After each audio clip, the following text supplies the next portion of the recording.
Assalamualaikum warahmatullahi wabarakatuh. Perkenalkan, saya Nopri Lestari dari Prodi Gizi UIN Wali Songo Semarang, kelas 5C. Di sini saya akan memberikan pemaparan mengenai edukasi gizi terkait penyakit GGK atau biasa disebut penyakit gagal ginjal kronis.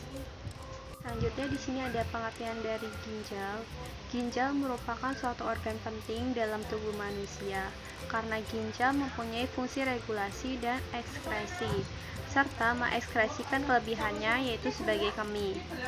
Ginjal mengeluarkan sisa metabolisme seperti urea, kreatinin, asam urat, dan juga zat kimia asing. Selanjutnya, apa itu GGK? GGK merupakan suatu kondisi terjadinya penurunan fungsi ginjal yang berlangsung secara perlahan-lahan dalam jangka waktu yang lama dan menetap pada 3 bulan terakhir. Penyakit ini bersifat progresif dan umumnya tidak dapat pulih kembali atau irreversibel. Pada pasien dengan penyakit ginjal kronik, klasifikasi stadium ditentukan oleh nilai laju filtrasi glomerulus, yaitu ketika stadiumnya lebih tinggi, menunjukkan nilai laju filtrasi glomerulus yang lebih rendah.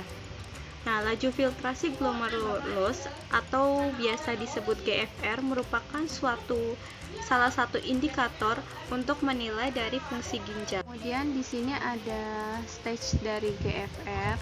Pada orang normal yaitu GFR-nya biasanya 120 sampai 130 ml per menit. Nah, semakin tinggi stage-nya itu semakin rendah laju filtrasi dari ginjal. Pada stage 4, keadaan ginjal sudah mulai mengalami kerusakan yang parah.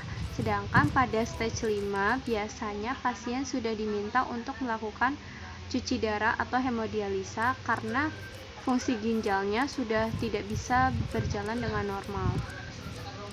Ini ada tanda biokimia yang biasanya menjadi indikasi untuk mengetahui terjadinya GGK atau 3, yaitu ada bun, kreatinin, ureum, transferin, elektrolit, dan GFR.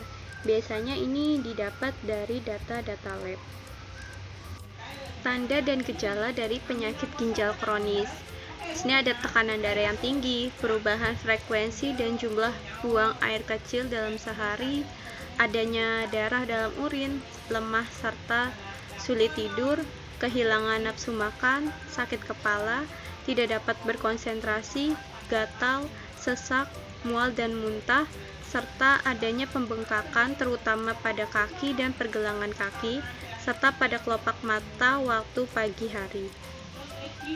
Tujuan dietnya yaitu memperbaiki dan mempertahankan status gizi optimal dengan memperhitungkan sisa fungsi ginjal agar tidak memberatkan kerja ginjal. Yang kedua, mencegah dan mengurangi progresivitas gagal ginjal. Yang ketiga, menurunkan kadar ureum darah.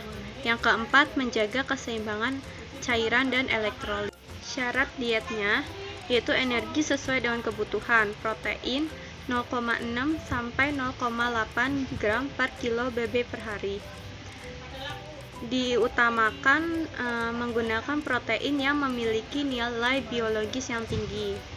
Kemudian lemak 20-30% dari total kebutuhan, karbohidrat cukup, natrium dibatasi antara kurang dari 2000 mg per hari, kalium 39 mg per kilo BB per hari, fosfor 800-1000 mg per hari, cairan dibatasi yaitu jumlah urin sehari ditambah pengeluaran keringat dan nafas ditambah 500 ml.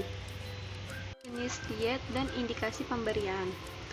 Untuk diet protein rendah 1 diberikan 30 gram protein pada pasien dengan berat badan 50 kg. Diet protein rendah 2 diberikan 35 gram protein pada pasien dengan berat badan 60 kg. Diet protein rendah 3 diberikan 40 gram protein pada pasien dengan berat badan 65 kg. Makanan yang dianjurkan untuk penderita GGK dalam sumber karbohidrat seperti nasi, bihun, jagung, mie, singkong, ubi, Kemudian dalam sumber protein seperti telur, ayam, daging, ikan, dan susu. Sumber lemak seperti minyak jagung, minyak kacang tanah, mentega rendah garam, dan sumber vitamin dan mineral seperti semua jenis sayuran dan buah.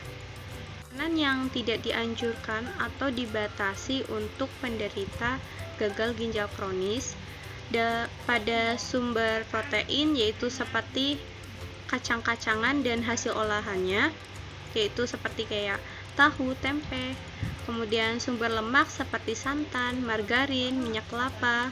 Kemudian sumber vitamin dan mineral, yaitu kalau ada pasiennya hiperkalemia, maka jangan diberikan makanan yang tinggi kalium.